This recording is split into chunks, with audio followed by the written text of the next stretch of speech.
Hi everyone, welcome to sleeping classes. Guys hopefully आप अपने घर में सब अच्छे होंगे। तो गाइस अच्छे रहिए, ध्यान रखिए अपना। एंड गाइस आज हम डिस्कस करेंगे रामकृष्ण परमहंस जी एंड स्वामी विवेकानंद जी के बारे में। तो चलिए सेशन को स्टार्ट करते हैं। अब देखिए, स्वामी विवेकानंद जी का नाम नरेंद्र नाथ था। इनका बर्थ प्लेस कलकत्ता। जन्म कब हुआ? 12 जनवरी 1863 में। फादर का नाम था विश्वनाथ दत्त एंड मदर का नाम था भुवनेश्वरी देवी।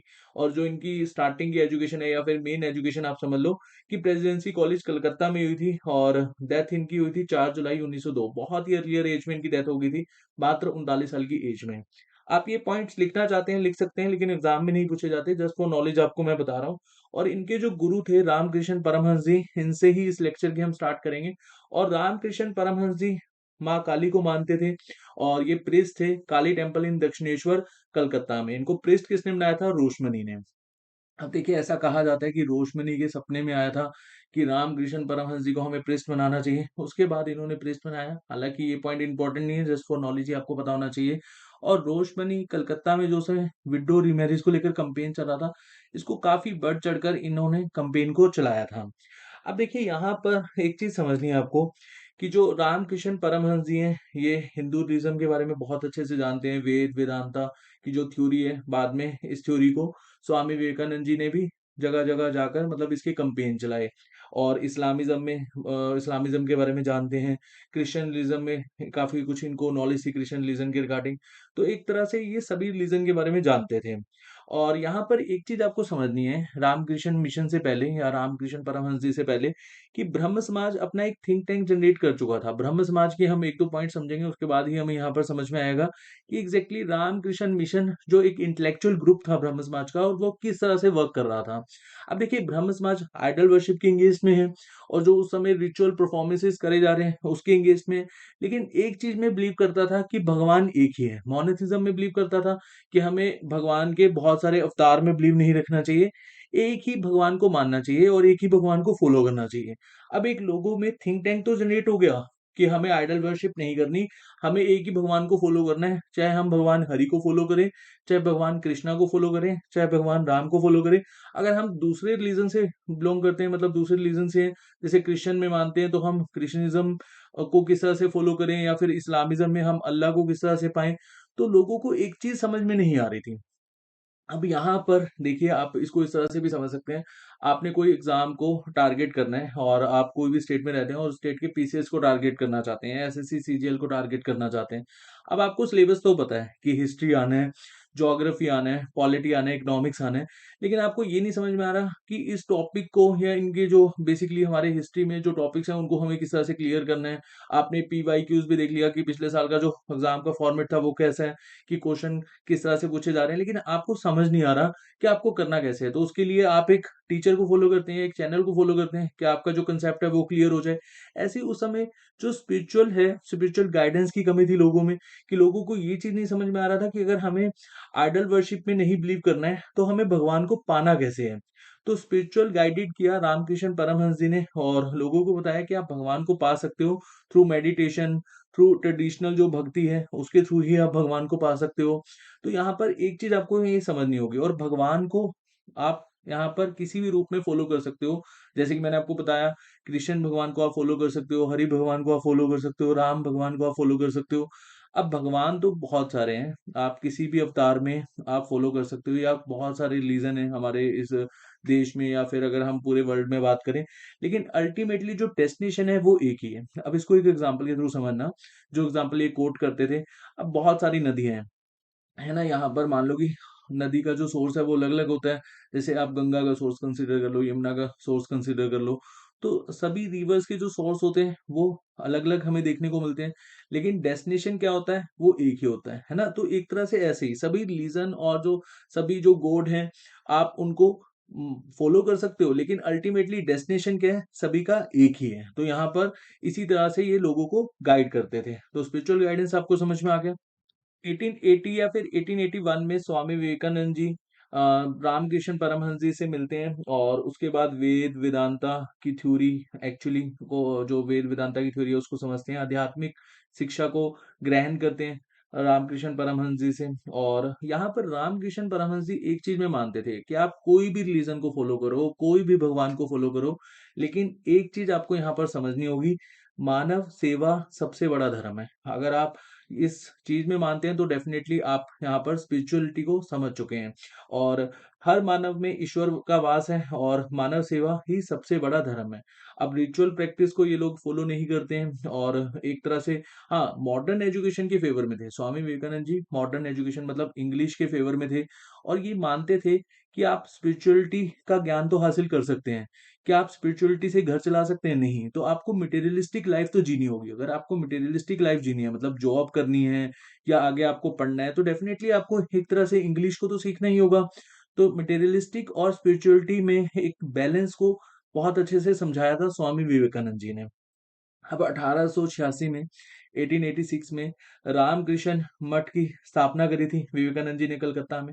अब स्टार्टिंग में इनका नाम स्वामी विवेकानंद जी नहीं था, नरेंद्र नाथ ही था। इनका विवेकानंद नाम कैसे पड़ा वो भी हम समझेंगे। देखिए 1886 के बाद ये भारत के भ्रमण में निकल जाते हैं और जो गुरु की आइडियोलॉजी थी, मतलब वेद वेदांत की थ्योरी और मानव सेवा ही सबसे बड़ा धर्म है, उस थ्योरी को जगह जगह पर प्रचार करते हैं उसका। और ये जब राजस्थान पहुंचते हैं, राजस्थान में एक रियासत थी खेतड़ी रियासत, और उसके राजा थे कुंवर अजीत सिंह। तो कुंवर अजीत सिंह जी इनको बताते हैं कि विश्व धर्म सम्मेलन है शिकागो यूएसए में, तो आपको वहां पर जाना चाहिए और हिंदू धर्म के प्रतिनिधि के रूप में आपको वहां पर जाना चाहिए। और कुंवर अजीत सिंह ने ही एक टाइटल दिया था इनको स्वामी विवेकानंद जी का, या उस समय इनका नाम चेंज हुआ था स्वामी विवेकानंद जी, आप इसको इस तरह से समझ सकते हैं। तो आर्थिक सहायता भी दी थी विवेकानंद जी को कि आप विश्व धर्म सम्मेलन में जाएं शिकागो में, जो कि 11 सितंबर 1893 में इन्होंने स्पीच भी दी थी वहां पर। और एक जो भ्रम था उस समय वेस्टर्न वर्ल्ड को, जो ईस्टर्न वर्ल्ड है, मतलब इंडिया जैसी कंट्री है, वहां पर ब्लैक मैजिक और एक तरह से जो सर्प सपेरे वाली जो कहानियां उस समय वो चलती थी वेस्टर्न वर्ल्ड में, उस कहानियों को फुल स्टॉप लगाया था स्वामी विवेकानंद जी ने। और जो इनकी स्पीच थी, और स्पीच की शुरुआत इन्होंने करी थी कि जो मेरे यूएसए के भाई और बहन है, तो उससे लोग काफी ज्यादा कनेक्ट हुए थे। और जो इनकी स्पीच थी उस समय, उसको आप एक तरह से जो स्पीच का जो उल्लेख है वो आप यूट्यूब पे सर्च भी कर सकते हैं। और स्पीच को काफी अच्छे से उन्होंने एक एक्सप्लेन करा था कि हिंदुइज्म क्या है। आप बहुत सारे रिलीजन को देखते हैं पूरे वर्ल्ड में और बहुत सारे भगवान हैं, आप फॉलो कर सकते हैं किसी को भी, किसी भी रिलीजन को फॉलो कर सकते हैं, लेकिन अल्टीमेटली डेस्टिनेशन क्या है? आपका एक ही है। तो आप इस तरह से समझे। और इन्होंने कहा कि मानव सेवा ही सबसे बड़ा धर्म है, तो इस चीज से बहुत सारे लोग कनेक्ट करते हैं। और स्वामी विवेकानंद जी की जो शिकागो की स्पीच थी वो बहुत ही एक तरह से इम्पैक्ट डालती है ऑल ओवर द वर्ल्ड। और इनकी जो स्पीच थी उस समय, जो आज हम प्रॉब्लम फेस कर रहे हैं जैसे कोरोना वायरस है, या फिर हम जॉबलेस होते हैं, या हम एक तरह से स्पिरिचुअल जो गाइडेड नहीं हो पाते हैं, तो उस प्रॉब्लम को उस समय इन्होंने काफी अच्छे से समझाया था। तो आप समझ सकते हैं कि उस समय जो आज की हमारी प्रॉब्लम्स हैं उसको भी उस समय ये एक्सप्लेन कर रहे हैं, तो कितना ज्यादा ये स्पिरिचुअल गाइडेंस दे पा रहे होंगे और कितना इन्होंने स्पीच में अपना उस समय इम्पैक्ट दिया होगा। और यहाँ पर आपको याद रखना है कि इनकी स्पीच के बाद न्यूयॉर्क हेराल्ड एक न्यूज़पेपर है, उसमें मोस्ट पॉपुलर गुरु के रूप में इनको दिखाया गया था। और न्यूयॉर्क में उस समय इन्होंने वेदांता सोसाइटी की शुरुआत करी 1896 में। और कैलिफोर्निया में शांति आश्रम खोला, मैं लिख देता हूँ, न्यूयॉर्क में वेदांता सोसाइटी, और कैलिफोर्निया में आपको याद रखना है, सी से कैलिफोर्निया है, शांति आश्रम की इन्होंने शुरुआत करी थी। और 1897 में रामकृष्ण मिशन की स्थापना हुई थी, और दो हेडक्वार्टर इसके याद रखने हैं आपको। 1897 में रामकृष्ण मिशन की स्थापना हुई हमारे प्यारे भारत में, दो हेडक्वार्टर हैं। एक हेडक्वार्टर तो बेलूर मठ ही है, और दूसरा हेडक्वार्टर है अल्मोड़ा। अल्मोड़ा में एक मायावती नाम का प्लेस है, वहां पर इन्होंने स्थापना करी थी। उसके बाद देखिए स्वामी विवेकानंद जी से आपको याद रखना है कि विचारधारा कौन सी थी इनकी, वेदांता की विचारधारा थी। बुद्धिज्म से काफी ज्यादा प्रभावित थे और रिचुअल परफॉर्मेंस के एंगेज में थे, और सभी धर्म में मानते थे, सभी धर्म में बिलीव करते थे। अल्टीमेटली जैसे कि मैंने आपको बताया, डेस्टिनेशन एक ही है। और उसके बाद देखिए इनकी एक फॉलोवर थी आयरिश वुमेन, जिसको हम सिस्टर निवेदिता के नाम से जानते हैं, और उनका रियल नाम क्या है? मार्ग्रेटा नोबल। ये पॉइंट याद रखना। और इनकी दूसरी विजिट कब हुई थी यूएसए में? 1898 में। और उस समय ये यूएसए में गए, यूएसए के बाद ये जर्मनी, रशिया, और फिर पेरिस में जो सेकंड सम्मेलन था, सभी धर्म का सेकंड सम्मेलन, उसमें भी इन्होंने पार्टिसिपेट लिया था पेरिस में। तो 2 सम्मेलन में इन्होंने पार्टिसिपेट लिया था, एक शिकागो और एक पेरिस में। 1898 में इनकी दूसरी विजिट हुई थी यूएसए में, यूएसए, रशिया, जर्मनी, उसी समय ये पेरिस गए थे। और इनकी कुछ बुक्स हैं जो आपको याद रखनी है। एक बुक है इनकी, मैं समाजवादी हूँ। मतलब इस बुक का जो सार है वो यही है कि जो अपर क्लास है और जो लोअर क्लास है, उनको समानता से रहना चाहिए, और अपर क्लास को अपना जो एक तरह से पद है उसको छोड़ देना चाहिए, अपनी जो लग्जरियस लाइफ है उसको छोड़ देना चाहिए, और साथ में मिलकर रहना चाहिए। और उस समय इस बुक को अपर क्लास में आप देख सकते हैं स्वर्ण के रूप में एक तरह से कंसिडर किया गया है। और ज्ञान योग, कर्म योग, राजयोग, ये इनकी कुछ बुक्स हैं। और जो इनके बारे में उल्लेख छपते थे मैगजीन्स में, वो जैसे कि प्रभुवत भारत एक मैगजीन है इंग्लिश में, और एक उद्बोधन, ये बांग्ला लैंग्वेज में एक मैगजीन है। और इस मैगजीन में हम लोग देख सकते हैं कि स्वामी विवेकानंद जी के बारे में काफी उल्लेख छपते थे। अच्छा, एक पॉइंट आपने याद रखना है, अब इसमें आप समझ सकते हो, certain spiritual experience of Ramakrishna, teaching of the Upanishad, Vedanta, जैसे कि गीता के बारे में एग्जांपल देते थे, बुद्धा के बारे में एग्जांपल देते थे, जीसस के बारे में एग्जांपल देते थे, और ह्यूमन जो वैल्यू है उसको सबसे ज्यादा रखते थे। जैसे कि मैंने आपको बताया ना, मानव सेवा ही सबसे बड़ा धर्म है।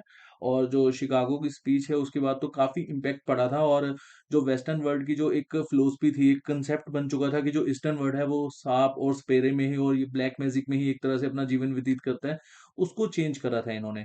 और यहाँ पर बिलीव हो पाया था कि जो वेस्टर्न वर्ल्ड है वो मटेरियलिस्टिक लाइफ जीता है, और जो ईस्टर्न वर्ल्ड है वो स्पिरिचुअल लाइफ जीता है। मतलब अगर स्पिरिचुअल आपको गाइडेंस चाहिए तो आपको ईस्टर्न वर्ल्ड जाना होगा।